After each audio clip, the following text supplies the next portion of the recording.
Welcome back. This is Electric City Entertainment with doing another episode of Let's Read. This is actually a part 2 in the series. For those of you who are new and who have not seen part 1, a Let's Read is very much like a Let's Play, but except we're reading something that is hopefully interesting instead of playing a video game or doing something else together. We have decided to do more of the book we read last. We did a whole bunch of interpretation of dreams, but it turns out that in that book, it's the Witch's Dream...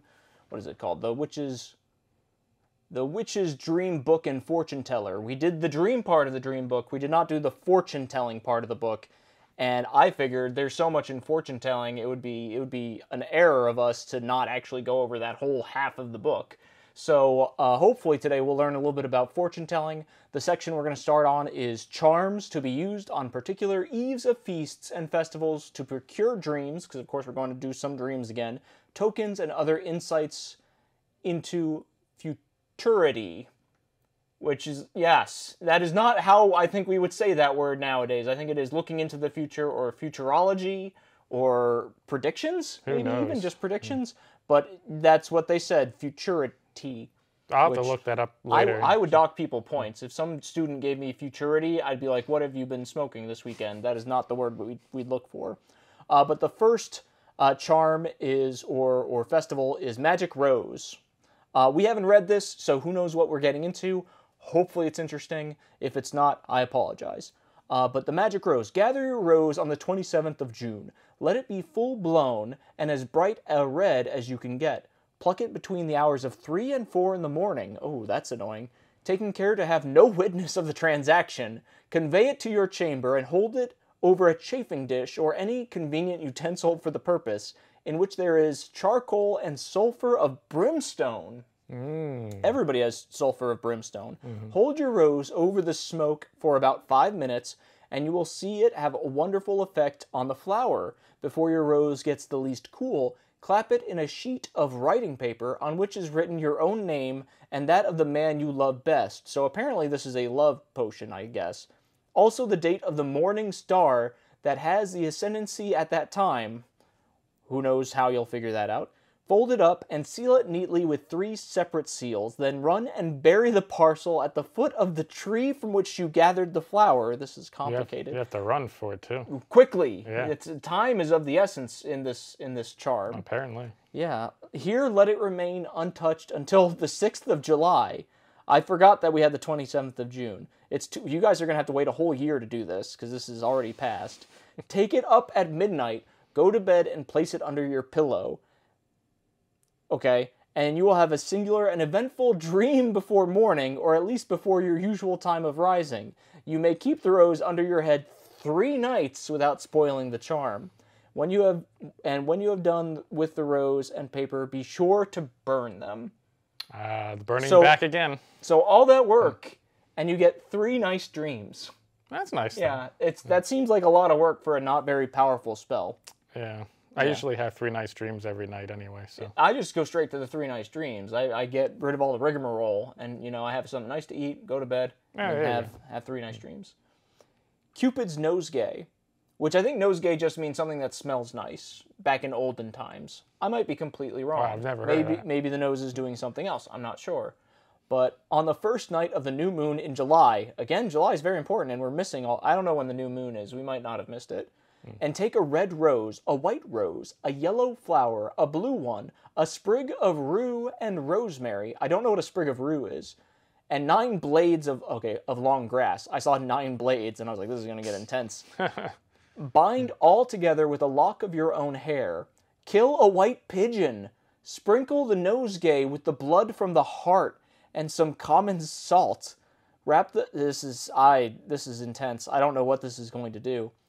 They really should explain what it's going to do before you get into it, because imagine someone started this and went through killing the white pigeon, and then it's like, and you'll have fresh breath tomorrow. And it's like, no, I didn't. That was a lot for this much. Well, I was going to say, one of the other problems is that there's no list of steps for this. It's just a dense paragraph. A dense paragraph. Yeah, they should put it like a recipe.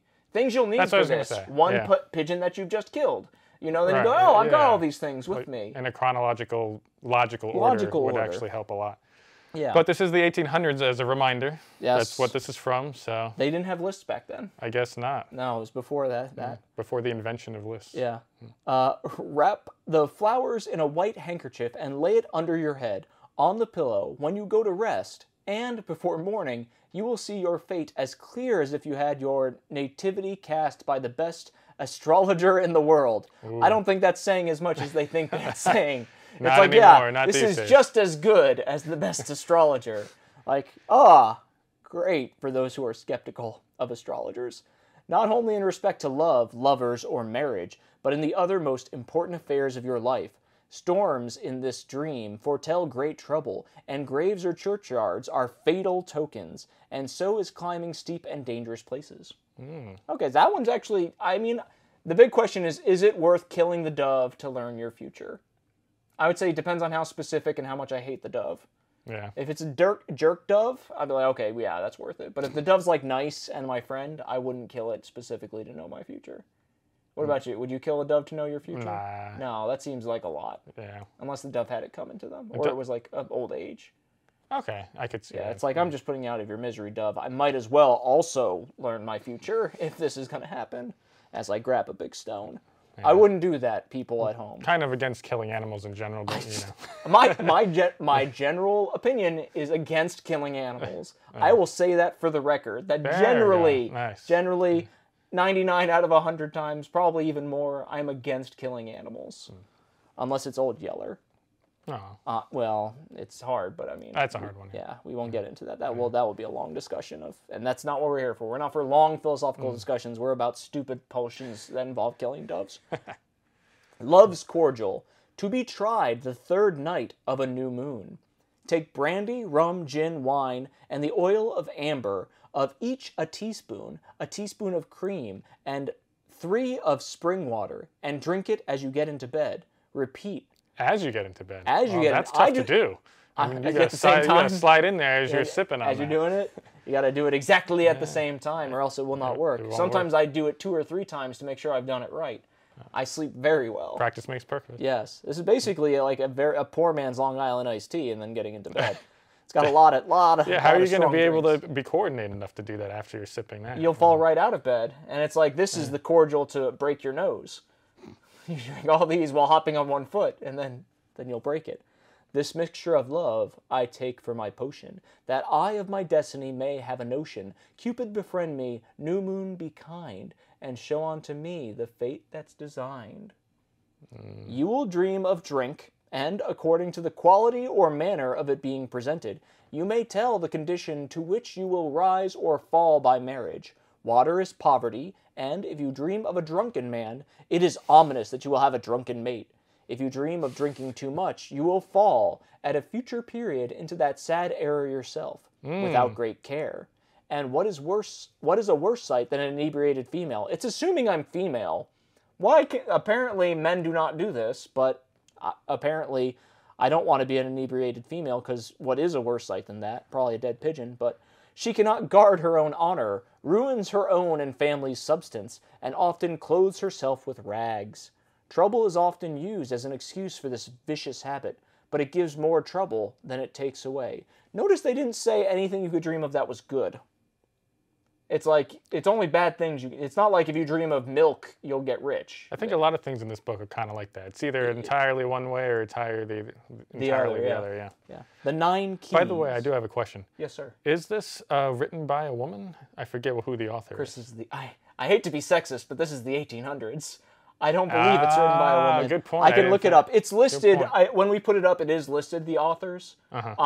I hope I listed it. I'm not sure if I listed the authors or not. Let's look, because it's going to take... And I'm just actually, I'm wondering, because a lot of things do seem to be geared toward women. It's probably because they know that women are looking for marriage.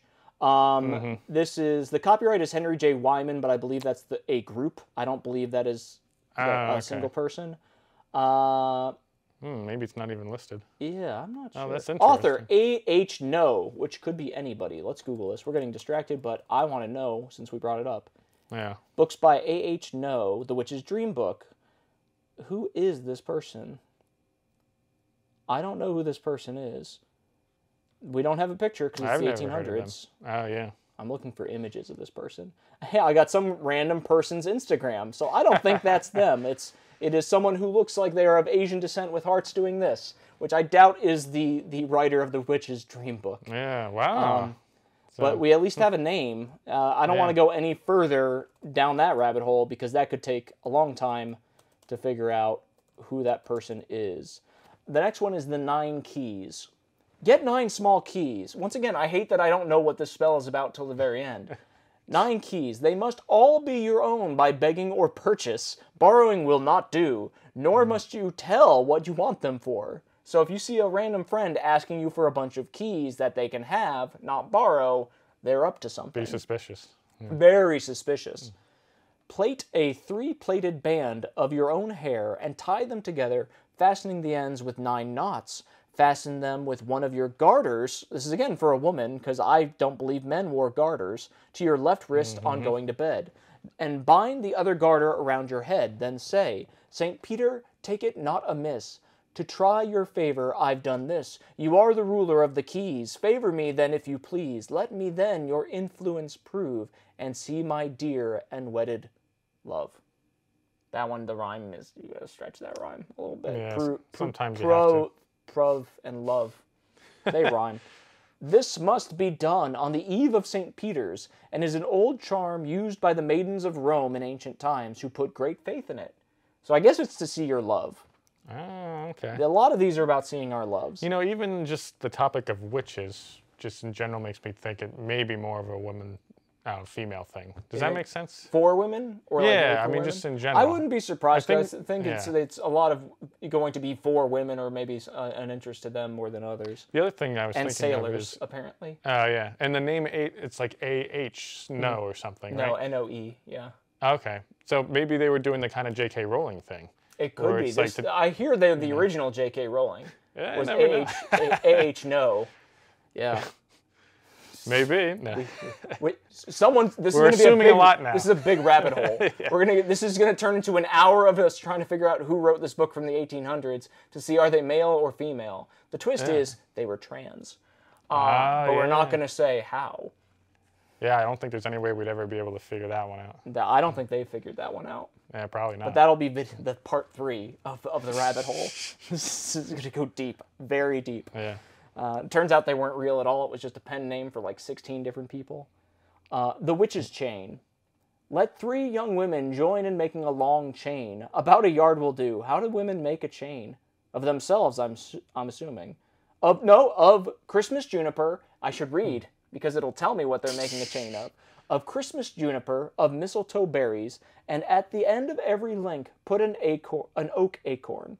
Exactly before midnight, let them assemble in a room by themselves where no one can disturb them. Leave a window open, and take the key out of the keyhole and hang it over the chimney piece. Have a good fire, and place in the midst of it a long, thinnish log of wood, well sprinkled with oil, salt, and fresh mold.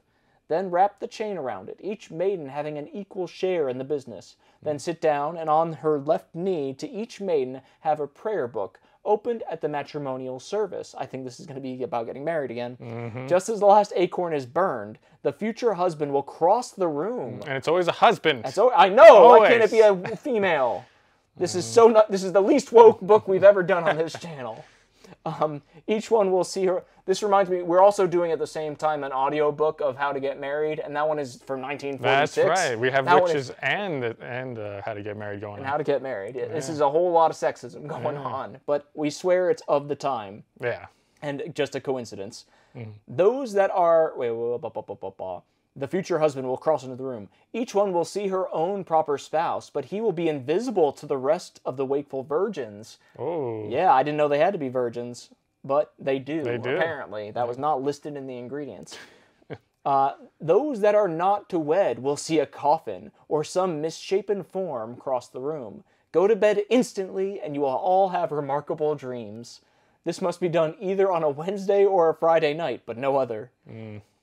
That would be useful if it was at the beginning.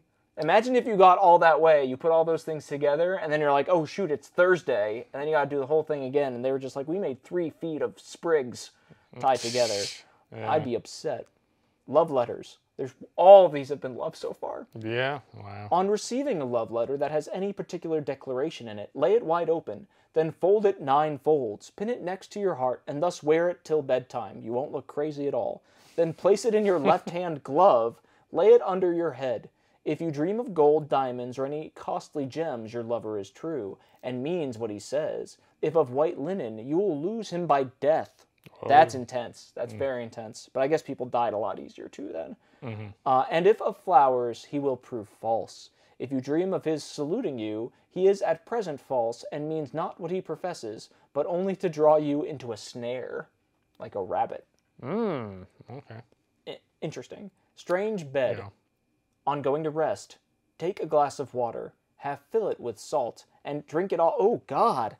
And drink it off quick as you can. Sounds gross. That is sounds medically dangerous if it's literally half filled with salt. But the astrologist said it's okay. Only the top astrologist, Only the top best one. astrologist in the world agrees with this. You will. Well, I don't even know what this is doing. I'm guessing we're trying to find another lover. Do not speak afterwards, probably because you're going to die of an overdose of sodium.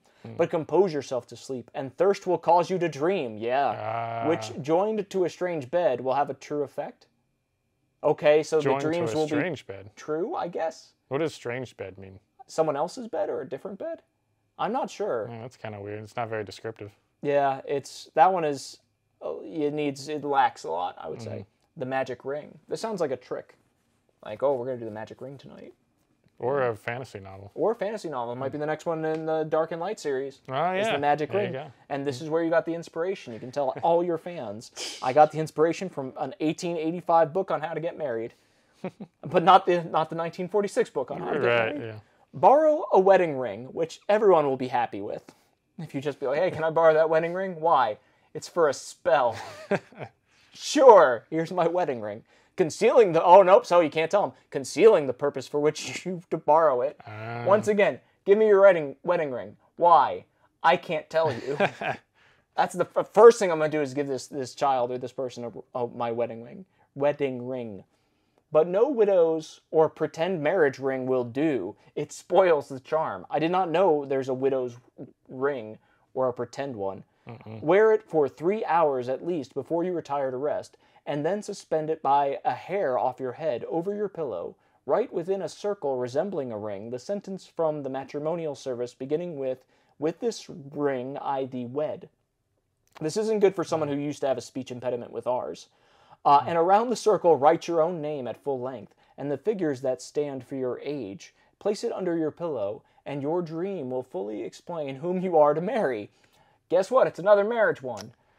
And what kind of fate 9 you out of have 10 with so them. far. Yeah, it's basically every single one, almost. Yeah. If your dream is too confused to remember it, or you do not dream at all, it is a certain sign you will never be married. So you better hope you can remember your dreams. Yeah. Oh, this one should be fun. The hymeneal charm.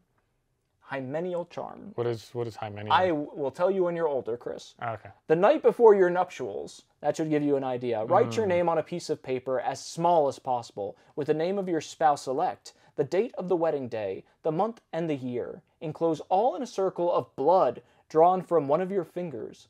Fold the paper into 9 folds, place it in the stocking drawn from your left leg, and place it between your head and the pillow. And by your dreams of that night, you may guess what will be the fate attending your nuptial life. That has nothing to do with a...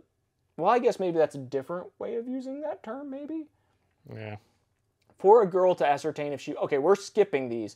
The next is for a girl to ascertain if she will soon marry, which guess what that one's going to be about? And then a Valentine charm. So once again, you guys can read these if you want more of how am I going to get married. I want to see already are these... Nope, I see Cupid. We're skipping the acorn charm. Christmas spell. How much you want to bet the Christmas spell is about getting married? Let's see. This one's short, so if it is, I won't be too mad. Okay. Steep mistletoe berries to the number of 9 in a mixture of ale, wine, vinegar, and honey. It was good until vinegar. Take them on going to bed, and you will dream of your future lot. A fudge. Fudgy doodle. Oh, man. Lent charm. Happy marriage. Nope, we're skipping the Lent charm. Charms to know who your husband will be. We're skipping that. Note to know a woman will have the man she wishes. Okay, here we go. Slightly different. Slightly. To know if a woman with child will have a girl or a boy. Oh, okay. That is different enough. I'm just happy that, and then will they fall in love soon? Oh, yeah. That's what I want to know. Will my baby boy or girl fall in love? Write the proper names of the father and the mother and the month she conceived with child. Add together the letters in these words and divide the amount by 7. If the remainder be even, it will be a girl. If uneven, it will be a boy. Okay, so really that comes down to what month you conceive. Because and if you can do simple math. And simple math. If you can't do simple math, your child will be an idiot. But that's They should have said that. That's far more accurate. Yeah. It's like, I can't do the simple math. Oh, I think we know what this means. Our child will not be smart. To know if a newborn child shall live or not. That's intense. Yeah, that's a little intense. Hopefully that one doesn't involve math. Write the proper names of the mother and the father and the day the child was born. Oh, so if they can spell maybe for this one. Yes, Yeah. spelling. If you can't names, spell, your child, that one might actually be accurate. Count the letters in these, and the day the child was born. Count the letters in these words, and to the amount add 25, and then divide the whole by 7. Oh my If the remainder be even, the math is also weird, because why do you add 25 and then divide it by 7? It seems not like it would change anything. But anyway, mathematicians comment in below. If the remainder be even, the child shall die, but if uneven, the child shall live. It doesn't say for how long. So I'm assuming that if it's even, the child will live forever. No, if uneven, they will live forever. Otherwise, they die at some point. They need to be more specific. I guess it means in childhood. Yeah. To know what fortune your future husband will have, we'll skip that. Charm to cure the headache. Finally, something very different, not about relationships or children. The headache. So let's find out what headache they're talking about. It could be Any headache. headache. But this is the official headache. If the pain be on the right side of the head, make a comb out of the right horn of a ram.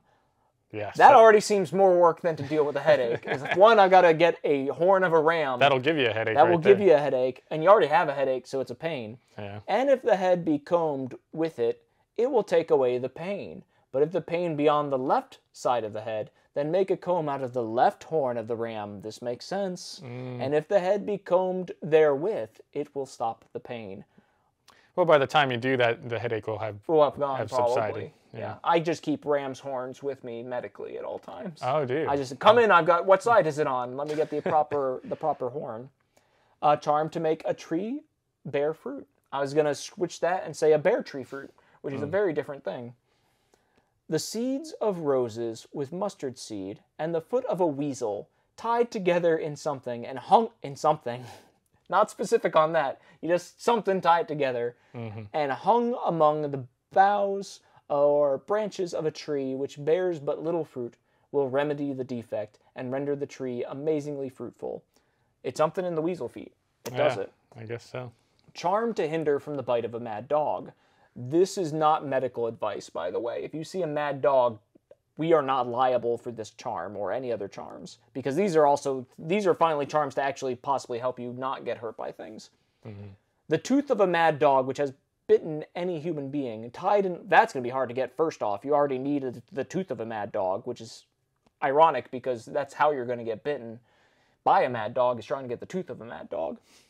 Tied in leather and hung at the shoulder will preserve and keep the wearer from being bitten by any mad dog so long as he wears it. It may be worn next to the skin or concealed in the clothing.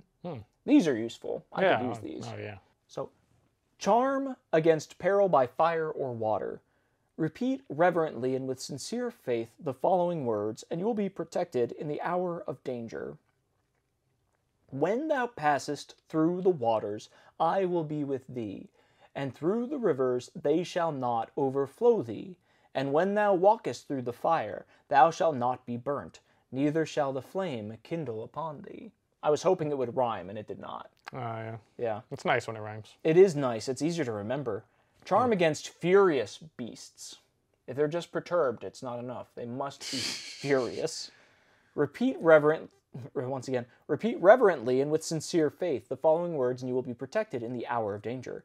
At destruction and famine thou shalt laugh, neither shalt thou be afraid of the beasts of the earth. For thou shalt be in league with the stones of the field, and the beasts of the field shall be at peace with thee. Be like a rock. charm against enemies. Repeat reverently and with sincere faith the following words, and you will be protected in the hour of danger. They're just rinsing and repeating that. Behold, God is my salvation. I will trust and not be afraid. For the Lord Jehovah is my strength and my song. He also is become my salvation. For the stars of heaven and the constellations thereof shall not give their light. The sun shall be darkened in his going forth, and the moon shall not cause her light to shine. And behold, at eventide trouble, and before the morning he is not. This is the portion of them that spoil us, and the lot of them that rob us. It works, I guess. I guess so. We can always try it. Oh, this one's useful. I'm just going to memorize this one. Charm against trouble in general. Oh, I wouldn't memorize any of the rest. Yeah, we don't just need do the general trouble rhyme, and that's like a catch-all. Yeah. Like, why bother? You'll definitely get the furious dogs or whatever that Yeah, yeah. Or it had to be. There's the mad. We have the mad dogs, and the furious animals. Yes. Yeah. If it's just a little mad, well, angry dogs. You can't. But if it's mad, then you can. Mm-hmm. Repeat reverently. Blah blah blah blah blah. He shall deliver thee in 6 troubles, yea, in 7 there shall no evil touch thee. In famine he shall redeem thee from death, and in war from the power of the sword. And thou shalt know that thy tabernacle shall be in peace, and thou shalt visit thy habitation, and shall not err. Very useful. Mm-hmm. Let's see, that's speedy marriage again. Fortunes by T. Now, is this split up into just general sections, this part There's of the lots book? of different sections. So this is the section of, like, fortune telling and predicting the future and whatnot. There's a whole section on where your moles are and what that means, but it was very, very long. Whoa. And so that one I was just like, this does not look like it's interesting. Mm-hmm. Here's one that's maybe good. Predictions of the weather, atmospheric changes, etc. Mm-hmm. If this is bad, we'll skip it, but let's see. Should the horizon in the north wear a ruddy appearance in the evening, stormy and boisterous weather may be expected. Some of these might actually be based in fact. If the clouds in the south are ruddy in the evening, sunshiny and rainy weather will prevail from some time afterwards. When the face of the moon is partially obscured by a light, thin vapor, rain will shortly follow. When the rays from the sun at midday are more than ordinarily dazzling, rainy weather will shortly succeed. I got no idea if these are based in fact. Maybe. The shrill crowing of a cock during rainy weather is a sign that drought will speedily prevail. That one's weird. I don't think that one's based on anything. If on a foggy morning in summer the fog rises upward, it will be a fine day. If the fog falls to the ground, it will be wet. Maybe. I don't know. I don't know enough about weather to refute any of these. Yeah, I don't know. When in summertime you see the cattle grazing in a field, gathering together in groups, be assured that a thunderstorm is approaching. That one could have something behind it. I don't know. I haven't watched livestock in a field before or after a thunderstorm. And sometimes animals or even people can kind of sense things. Isn't there? Yeah. They can test earthquakes and like tsunamis. They usually like freak out before those things because they can sense the tremors. Interesting. Yeah. Let's see. I'm skipping ahead. When the robin approaches your habitation, it is a sign that wintry weather will shortly prevail. I saw one not too long ago, but this was also in June. So I don't think that we'd be getting much wintry weather unless shortly prevail means like in 6 months. Mm-hmm. If a young man or young woman on going up a flight of stairs should stumble on the middle of the flight, it is a sign that his or her marriage will take place in a short time. If the stumbling should be near, that's a marriage snuck its way into weather. This is the weather section. And what does this have anything to do with marriage? This is the weather section, and they still snuck in marriage during it. I would say once we've gotten to marriage in the weather section, we probably should move out of the weather section, because it doesn't seem like there's going to be anything else that's good there. Let's see. Okay, let's try and find a different section. I scrolled down a little bit. We found physiognomy. P-H-Y-S-I-O-G-N, which is always a great combination of letters, O-M-Y. And I think it's things about the body that you can learn from somebody, or we'll see as we get into it. Strength of body is shown by stiff hair, large bones, firm and robust limbs, short muscular neck, firm and erect carriage, head broad and high, forehead short and peaked, bristly hair, large feet, harsh, unequal voice, and florid complexion. Weakness, these things should be obvious of strength, like, Someone's weakness of body, distinguished by a small, ill-proportioned head, narrow shoulders, soft skin, and pale complexion. Yeah. Oh, this one, long life. Harder to know. Mm-hmm. Less obvious. Strong teeth, sanguine temperament, middle size, large, deep, and ruddy lines in the hand, large muscles, stooping shoulders, full chest, firm flesh, clear complexion, slow growth, wide ears, and large eyelids. I don't know what large eyelids are. I don't think I've ever noticed someone and been like, ooh, look how big their eyelids are. I've seen big eyes. I don't think it's something you could really notice because you don't really see eyelids, really. Yeah. Short life. Inferred from a thick tongue, the appearance of the molars before the age of puberty, thin, uneven teeth. I don't know what thin teeth are, but thin, uneven teeth, confused lines in the hand, and quick but small growth. Huh. I can see some of those making sense. Yeah. Intellect. How to tell if someone's got a good intellect. Fat tongue. No, Fat tongue. Thin skin. Thin skin. Really? Middle stature. Bright eyes. Fair complexion. Straight and fine hair. Eyebrows joined. Affable manner. Moderation in mirth. Affable manner. Affable. I like that one. You gotta make sure their manner is affable. Yeah. If it's ineffable, that's a problem. Mm-hmm. And the temples slightly concave. A dunce.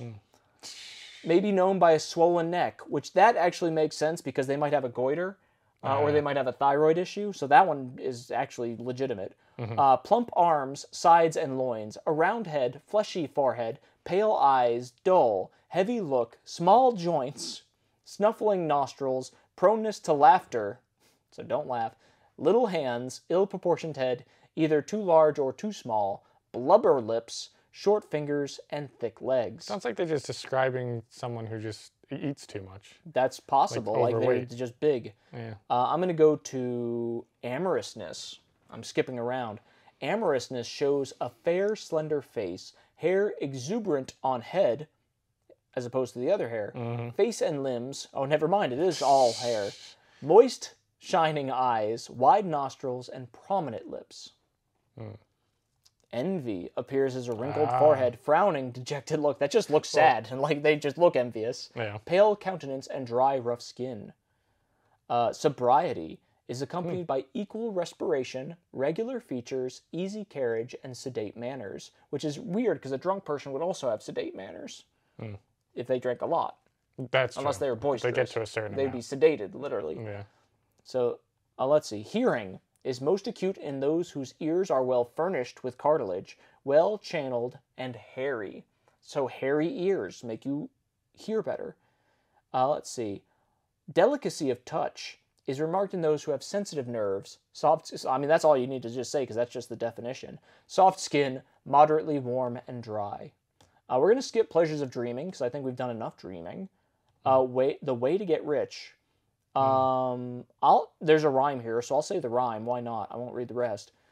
He that by the plow would thrive, himself must either hold or drive. For age and want save while you may. No morning sun lasts a whole day. Get what you can and what you get hold. 'Tis a stone that will turn all your lead into gold. Therefore be ruled by me, I pray. Save something for a rainy day. That's common sense. Make while you can. Get your money, save it, and then use it when you need it later. Yeah. Here's another rhyme. Women and wine, game and deceit, makes the wealth small and the wants great.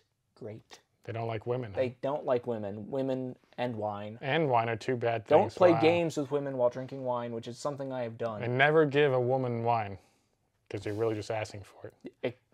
According to this book.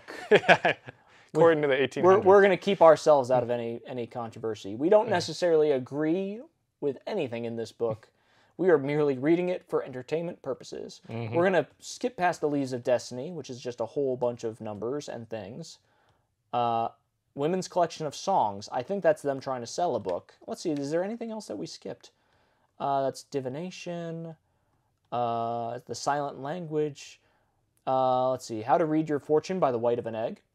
Break a new laid egg, and carefully separating the yolk from the white, drop the latter into a large tumbler half full of water. Place this uncovered in some dry place, and let it remain untouched for 24 hours. or 24 hours, but 4 and 20 hours, by which time the white of the egg will have formed itself into various figures, rounds, squares, ovals, animals, trees, crosses, etc., which are to be interpreted in the same manner as those formed by coffee grounds. Of course, the more whites there are in the glass, the more figures there will be. This is a very pretty experiment, and much practiced by the young Scotch maidens, who, however, believe it to have more efficacy when tried on either Midsummer Eve or Halloween. Halloween spelled Hallowe apostrophe En in parentheses 31st October. So Halloween must have not been very popular now that they have to explain what day it is. Yeah. It's a lot more about marriage. Is there anything else that we missed that is interesting in this? I thought there was a lot more. We did that. There's some talismans, but I think we need to show images for the talismans. Do they actually have images of them? They do have images, but it's hard because I don't want to edit it that much because I'm very lazy and our budget is nothing. But they've got talismans for war and battle. They've got talismans for destroying insects and reptiles. They have, of course, talismans for love. Talismans against enemies. A talisman for healing disease. So if you want, we'll put the link below if you want to see what these talismans look like and their explanations. They seemed complicated. I went through a couple of the talismans, and some of them are like you have to make them out of tin and iron, and like they're not easy. And like ram horns and stuff. Yeah. How about prognostications by dice? We can go over that. So if you have some dice at home, open up the Monopoly set. In fact, grab it right now. Right pause now, this video do it with it. Don't pause the video. Make sure Let the video play. Rewind the video. Go back and listen to it from the beginning so we get some extra sweet watch time. Never pause our videos. Please. You can pause them if you'd like. We're not like that. Anyway, this is a certain and innocent way. That makes me think that a lot of these other things weren't innocent. Well, to be fair, one was killing a dove. So yeah, not all the other ways were innocent. Yeah. Of finding out common occurrences about to take place. Take 3 dice, shake them well in a box with your left hand, and then cast them out on a board or table on which you have previously drawn a circle with chalk. And then based on the result, they don't explain this, but I'm assuming based on the result, this is what's going to happen. If you roll a 3, a pleasing surprise. 4, a disagreeable one. 5, a stranger who will prove a friend. 6, loss of property.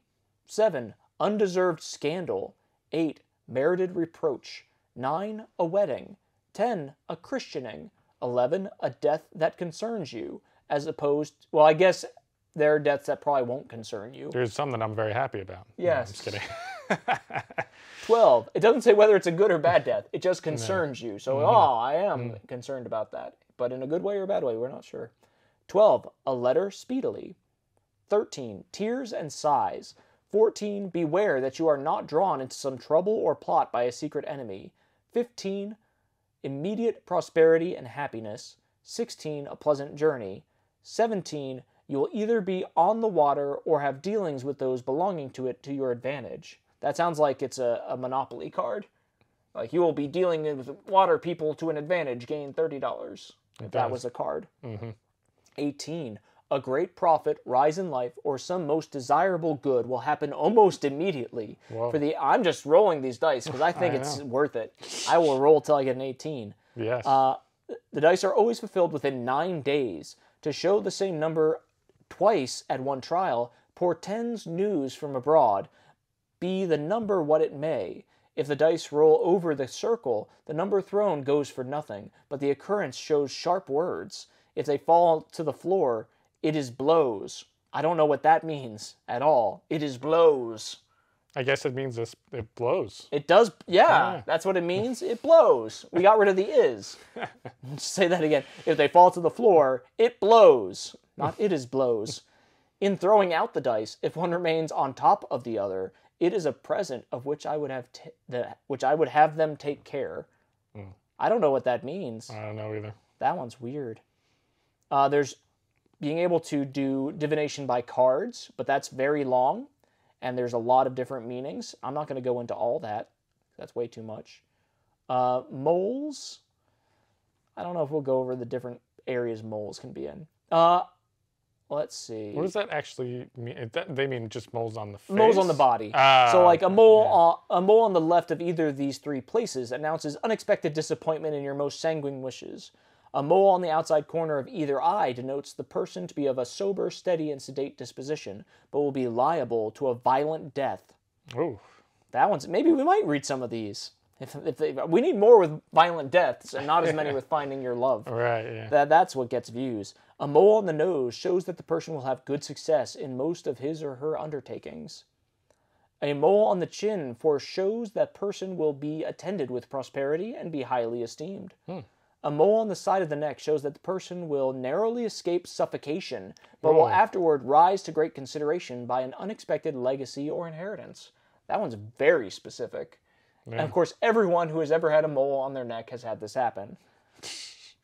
A mole on the throat denotes that the person shall become rich by marriage. A mole on the left breast signifies success in undertakings and an amorous disposition. A mole on the bosom portends mediocrity of health and fortune. You will just be mediocre. Let's see. A mole on the right thigh shows that the person will become rich and also fortunate in marriage. Oh, I actually have one of those. Yeah, really? Yeah. See? Yeah, but none of that has happened yet. Soon, within 8 fortnights. A mole on either leg shows that the person is indolent, thoughtless, and indifferent as to whatever may happen.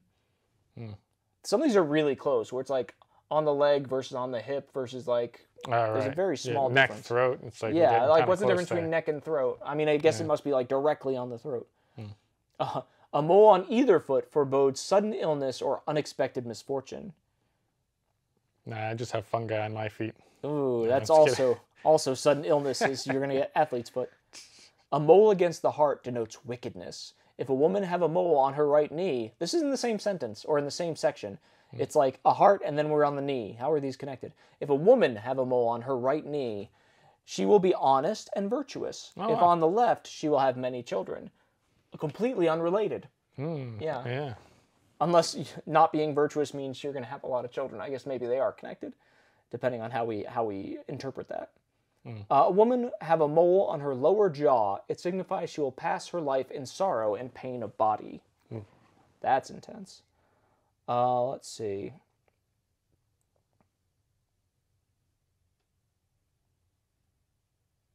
A mole on the ear signifies riches and respect. If either in a man or a woman's hand a mole appears, it denotes great prosperity and enjoyment of children. Oh, enjoyment of children. That's more than just having children. Yes. Wow. A mole on the left side of the belly denotes afflictions. A mole under the hollow of the right eye signifies the party to be furious. Sure, why not? Yeah. Let's see. Those are dates. Let's see. Children born any day of the week.